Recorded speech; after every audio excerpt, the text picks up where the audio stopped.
Hello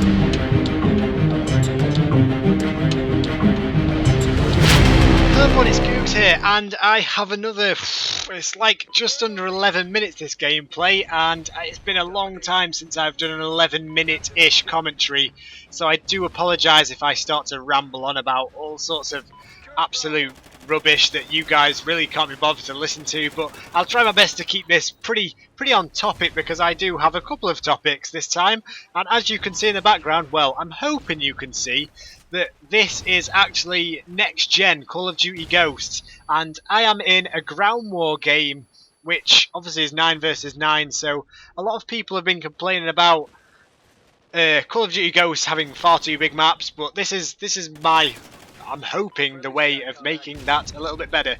This is a gameplay I got pretty much as soon as I got the game, so it's not too bad, it's quite good if you ask me, and ever since I've got this game on ground war, well, I didn't get this game as soon as I got the Xbox, because when I first logged on, there was literally 1,000 people online on the Xbox One, which isn't a lot of people, so that's basically people all the way from Australia through to the UK. Most of the people that were online were in the UK, so that means there's not many people that had got it before UK managed to get it. So only 1,000 people online, and I'm pretty sure about 800 of them were in Team Deathmatch. So I basically had to sit there playing Team Deathmatch all night, which was a little bit boring. I really wanted to try out Ground War. I'm surprised not more people just loaded Ground War straight up. But I realised that I bet a lot of people were basically doing the same as me and realising that loads of people were sat in Team Deathmatch and not many were in Ground War, so they just figured they'd just load up whatever just to see how the game played out on the Xbox. But this time, like I say, I have a topic. I'm going to talk to you guys about the Xbox One, which I did an unveiling video. I didn't unveil the Xbox, someone else unveiled the Xbox many months ago. An unboxing video, just an unboxing video of it on Friday. It's now Sunday when I'm actually recording this video. Not recording. I don't know. Like I said, I'm going to waffle a little bit. Like when I'm making this video. It's Sunday, and so I've had it for a couple of days, so I can talk to you guys about my current dislikes, my current likes, and what it's going to be like possibly in the future, or what I'm hoping it's going to be like. I'm going to talk to you guys a little bit about Ghosts on the Xbox One in comparison to the Xbox 360 as well, which is definitely what a lot of people would probably want to know about.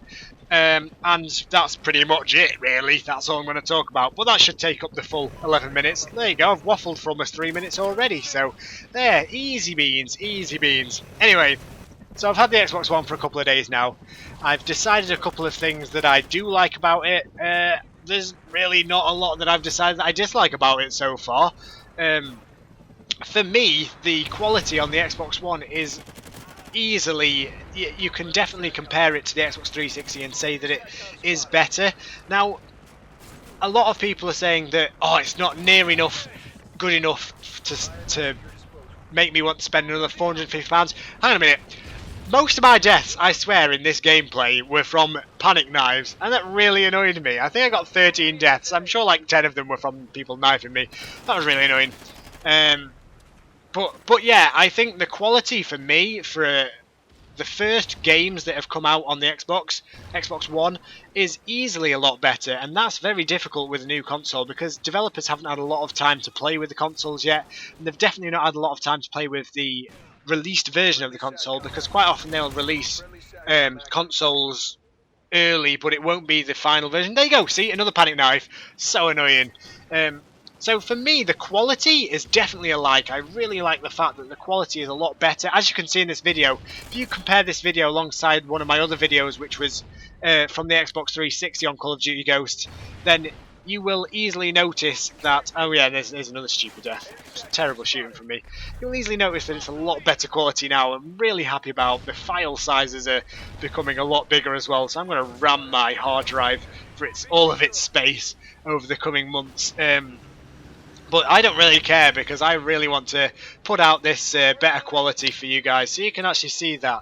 Another thing that I really like, which I don't know if this is biased based on the fact that I've not actually owned the Kinect 1.0 or whatever, it was probably just called the Kinect initially, but this is the Kinect 2.0, which comes free of charge or at the added extra cost of £100 over the PlayStation 4. The Kinect 2.0, I really like it, and I know that a couple of these features were on the original Kinect, but I'll tell you what I like about it. I love how much you can talk to it. rather than using your controller. So you can basically just sit there and tell it to do stuff for you rather than you having to manually go to various sections. You can basically just open up screens with a simple voice command, which is really easy. And the fact that it understands me with my northern English accent is amazing, because a lot of voice recognition software or devices at the moment are very good at recognizing various American accents, but they struggle with a lot of the thick twang of British people. So I quite like that on it. I also like the fact that it's got these infrared cameras and heat-seeking cameras and stuff on it, which apparently the original Kinect had on it as well, but this is the first time I've seen it, and I think it's really good. The mic quality on it seems to be really good as well. Now, unfortunately, I've kind of only just tried out my headset, and I'm pretty sure my headset isn't working, which is an absolute nightmare.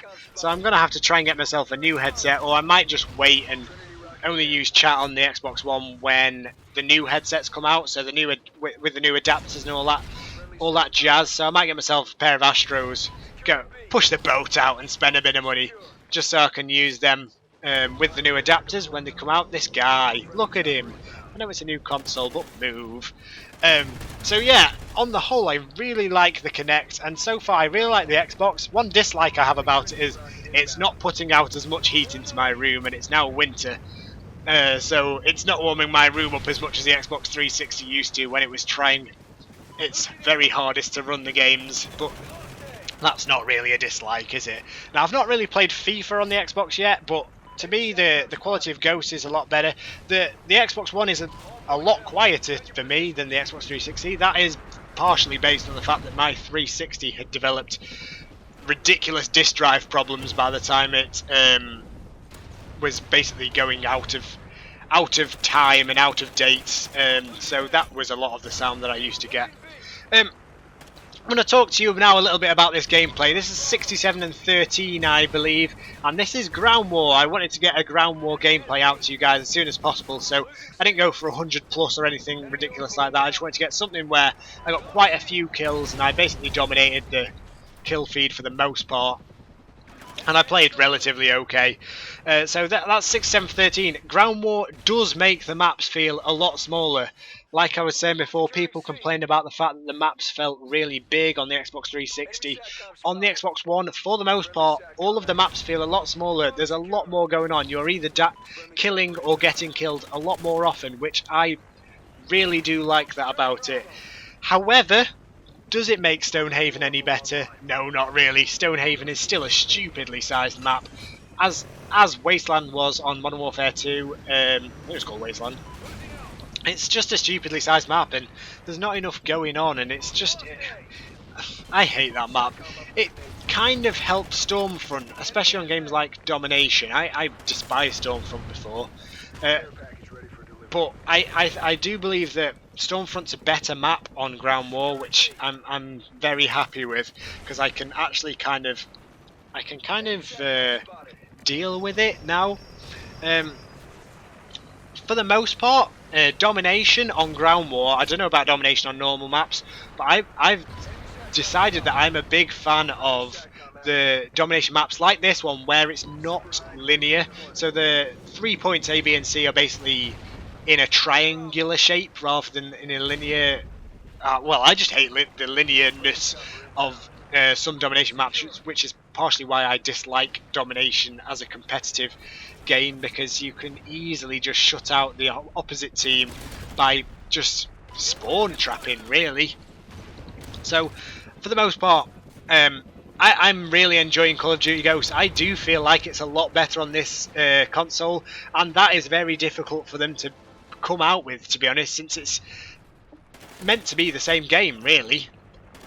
So yeah, that's what I wanted to talk about this on this gameplay. We're almost at an end now, so I'm just going to talk to you guys about a couple of series ideas. I've been asked by a friend who's literally just got Call of Duty Ghosts. I think he's going for the 360 for now. But I've been asked by a friend to go through a couple of the maps and basically go through how to play better on certain maps, I think is what he wants me to do. And he also doesn't really know much about the guns and stuff. He's only had the game a short while, not since release, and he basically feels like people seem to know the maps and know the guns and loadouts and stuff a little bit better than he does. So he's been basically asked me to go through the maps and go through various tips and tricks about each map. So I'm going to start a series basically running through each map. I'm going to try and get a gameplay on each map. Hopefully, I think I might. I'll either record it like a bit like a Team Martin style tips and tricks, but I'm kind of gonna do it as more of a competitive base on it, because obviously he already does tips and tricks based on if you're playing in pubs matches. I'm not a competitive player yet. I'm obviously not a pro, but I do feel like I know I have ideas about how to play the maps very well from a competitive point of view, and I watch a lot of competitive, watch a lot of the pros, so I'm going to come out with a couple of videos on that, and that's my main series idea. At the moment, I'm also going to come out with various gameplays on all of the maps and things like that. So there you go. That's the end of this commentary. I know I rambled a little bit. I'm probably not going to do many 10-minute commentaries. I'm probably going to stick to things like Cranked and things that take a little bit less time. But so far, I like this Xbox One and Call of Duty Ghosts. I shall see you on the next video.